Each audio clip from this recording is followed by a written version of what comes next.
Today on How It's Made Dream Cars, the Bentley Continental GT Speed, a car that combines luxury with turbocharged performance.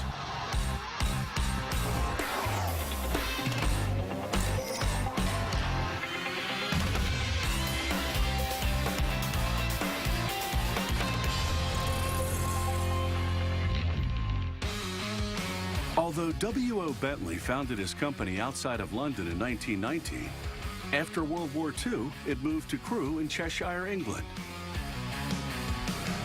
Among the cars kept on display is a Speed 6, affectionately known as Old Number 2. Built in 1930, it's part of a series of legendary cars that competed in the famous Le Mans race in France. Thanks to its unique racing history, the auction house Christie's has called Old Number 2 the most important vintage car in existence. But the oldest car here is the EXP2. EXP stands for experimental. Unhappy with EXP1, his first attempt at building a car, W.O. Bentley scrapped it, went back to the drawing board, and built this model. It's the oldest surviving Bentley. A 3-liter pre-production model, it was the first to be entered into a race, and also the first to win a race. The Continental GT Speed brings Bentley's great automotive legacy up to date and into the future. The car company has long been known for its use of deluxe materials to support high-end design concepts. The GT Speed continues this tradition both inside and out.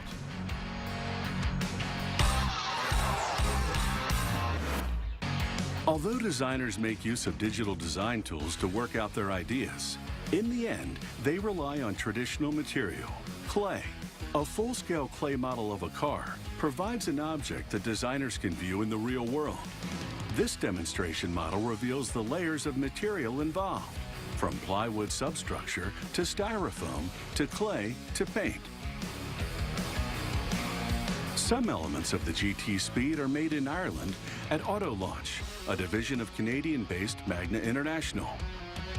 Flat sheets of aluminum called blanks will be transformed into fenders and trunk lids. Each sheet goes to an environmentally controlled area where it hangs suspended from clamps that move along an overhead rail system. A team of robots then sprays on a special coating that prepares it to endure the heat of the forming process. The process is called superplastic forming. These gigantic objects are the forming dies made for the most part from cast iron and steel. These dies were developed and engineered at Magna's Canadian Corporate Research and Development Facility. A robotic arm uses vacuum-powered suction cups to grasp the aluminum blanks and place them inside an oven 2 at a time. The oven heats the sheets at a temperature of nearly 1,000 degrees Fahrenheit before transferring them to one of the forming dies. Because it's strong, rust-proof, and lightweight, aluminum is the preferred metal for building high-end cars. But it presents some challenges. Bent too little, aluminum simply snaps back to its original shape. Bent too far, it may crack. Shaping the metal into the curved auto parts requires considerable ingenuity. The machine injects pressurized air, forcing the heated aluminum down onto the die to produce the finished shape. Of course, it's not nearly that simple. Certain elements, like the rate at which the machine injects air pressure into the tool, must be calculated with extreme precision. The end result is a superplastic formed fender, perfectly replicating the shape design. But clearly, some work remains to be done before it's ready. At this stage, the object is called a draw panel. Workers fit the panel onto what's called a trimming fixture. Then they leave the area, allowing a specialized robotic laser to go to work. For safety reasons, the laser works alone, and nobody may enter this closed area while it's operating. Following programmed instructions, the 5-axis gantry robot trims off the unneeded aluminum and cuts out some of the required openings with incredible speed and accuracy.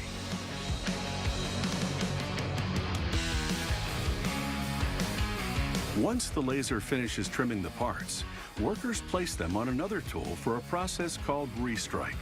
A technician positions the top and bottom layers of a trunk lid. The top of the forming die descends, reforming certain edge sections and punching out some remaining holes. This process is traditional rather than superplastic forming. Here's a fender before and after restrike. The process adds small but important details to the part. Finally, the parts head to a hand finishing area, where highly trained, skilled craftsmen apply the finishing touches. As they finesse the parts, they also perform thorough quality control inspections. Once the body of the GT Speed has been built, it needs a paint job. Sophisticated robots do most of the work, hitting not just the large surfaces, but also hard-to-reach areas. The Speed gets 5 coats, including a chemical pre-treatment, an electric coating for corrosion protection, a primer, a base coat for color, and a final scratch-resistant clear coat. In between coats, the car bakes in an enormous oven to cure the paint. In all, it takes 110 hours to fully paint a GT Speed.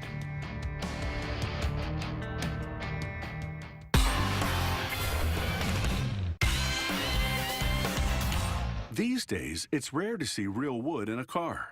Highlighting the lavish interior of the Bentley Continental GT Speed is a feature called the entertainment panel. The components are framed by a handcrafted, highly polished wood veneer. Bentley offers 10 different veneers. They come in bundles of 24 leaves, shaved from a single piece of wood. The veneers in a given Bentley always come from the same bundle. A worker carefully flicks the leaves from a bundle, using the swirling knot patterns to align them perfectly. Once they're aligned, he'll chop a tiny bit off the ends to get a clean edge. This step is necessary to prepare the veneers for the next phase in the process.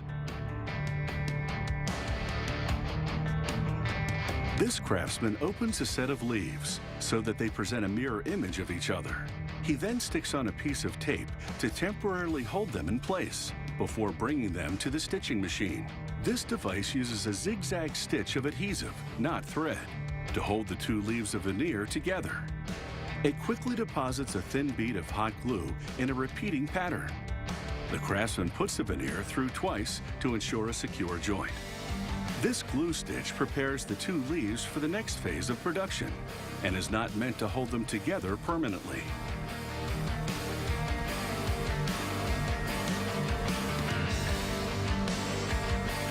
A technician places a set of veneers on the bed of a laser cutting device. The bed has a vacuum feature which sucks the leaves down, holding them in place. The device, which is essentially a CNC machine equipped with a laser, goes to work cutting out a series of shapes. It follows instructions supplied by computer-assisted design software. This work was once done with stamping tools, but manufacturers switched to a laser due to the repeatable precision of its performance. The veneer is less than 1 millimeter thick. The laser's ability to cut the ultra-thin wood without cracking it is another advantage. This craftsman assembles a kit. The kit includes the decorative veneer layered with a thin sheet of glue, then a veneer of pink tulip wood and another layer of glue, followed by a second veneer of tulip wood. He then places the kit on an aluminum substrate. He places the assembled kit onto a machine called a die press. Once all the kits are in position, a safety screen descends, followed by the top half of the die press. The press exerts more than 120 pounds of pressure, while cooking the kit at over 250 degrees Fahrenheit for 5 minutes. The worker gives the resulting laminate a thorough quality control inspection before it can be moved on to the next phase. After a sanding, the part begins a 1.5-hour 5-layer lacquering process. It takes 72 hours for the lacquer job to cure completely. Using an orbital sander, a craftsman works to completely smooth out the surface. He finishes the job by hand, which allows him to sand the beveled openings. Thoroughly inspecting every inch of the wood, he ensures that it's ready for the next step. He then uses a soft mop polishing wheel to apply a finishing wax, giving the veneer a burnished sheen. Every GT Speed is built to order, and each veneer panel has been customized to meet the specifications desired by the car's future owner. Bentley upholsters the complete interior of the GT Speed in leather. Inspectors examine a bull hide and mark it accordingly. They scan the hide. Green marks are for flaws minor enough that the leather can still be used on unseen sections of upholstery. Orange marks are for unusable parts. A CNC cutting machine scores out the pieces. Workers remove the cut leather and spray it with a soapy solution to remove the crayon marks. Next, they'll transfer the pieces to a person called a bundler, who sorts the leather for delivery to the next phase. Here, skilled leather workers apply their trade. There are 7 different zones of leather work. As an example of Bentley's attention to detail, the company chooses to upholster the GT Speed steering wheel with a single piece of leather. This means a craftsman has to create a perfect fit between the material and the wheel. First, he brushes on a special glue. Then, working with great care, he stretches the leather into place. Of course, the glue is not enough to hold the leather firmly in position. Each steering wheel must be flawlessly hand-stitched. The leather workers punch a set of needle-sized holes along either side of the seam using a tool made at this facility. The craftswoman then closes the seam using a sturdy cross-stitch. The wheel only represents a tiny portion of the leather work done here. It takes 12 bull hides to upholster a single GT Speed. The steering wheel, like the rest of the GT Speed, is bespoke, meaning it's custom-made.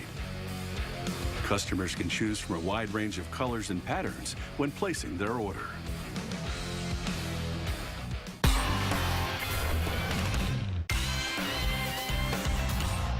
The Continental GT Speed is more than a sumptuous leather interior and state-of-the-art aluminum body parts. The Speed part comes here with the powertrain, which can wind the coupe up to 205 miles per hour. The Bentley Motors facility in Crewe, England, started during World War II as a secret shadow factory made to build airplane engines for the war effort.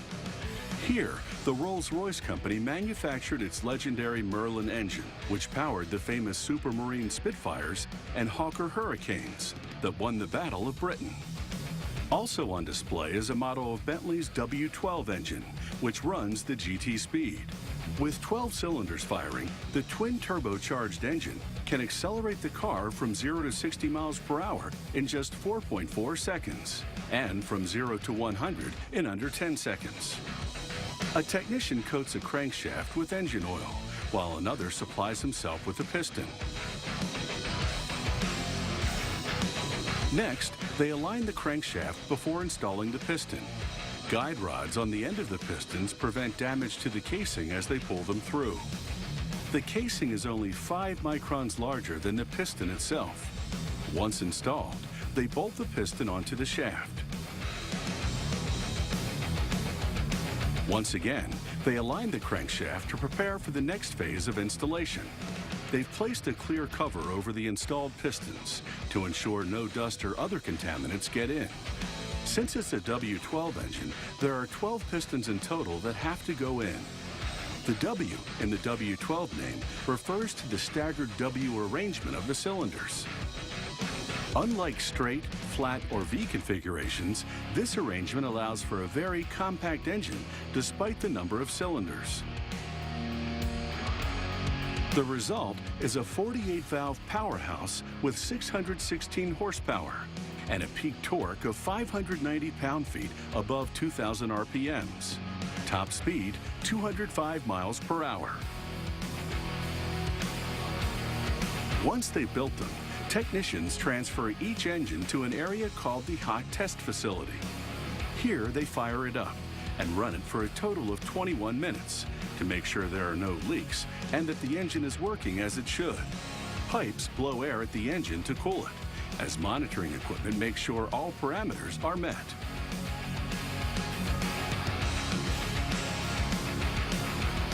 The turbocharger gets so hot that when the lights go out, it glows in the dark. Even the exhaust pipe burns red hot. Technicians now bring the engine to an area called the main build hall. They lower it onto a tool called a stuff-up table. It already has its gearbox, steering arms, front brake calipers, front exhaust section, and transmission. Next, the workers attach the rear end of the exhaust system, which flares out into dual tailpipes in true sports car fashion. A technician uses a counterbalance wrench to fasten the bolts. The torque required for each bolt has been pre-calculated. Now, the workers bring in the rear brake calipers. They then install the prop shaft.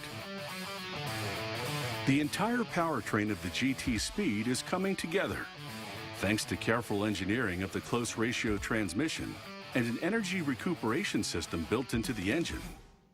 The car's fuel economy and CO2 emissions have improved 15% over the first generation Speed. With the powertrain fully assembled, it's now time to bring the rest of the car up to GT speed.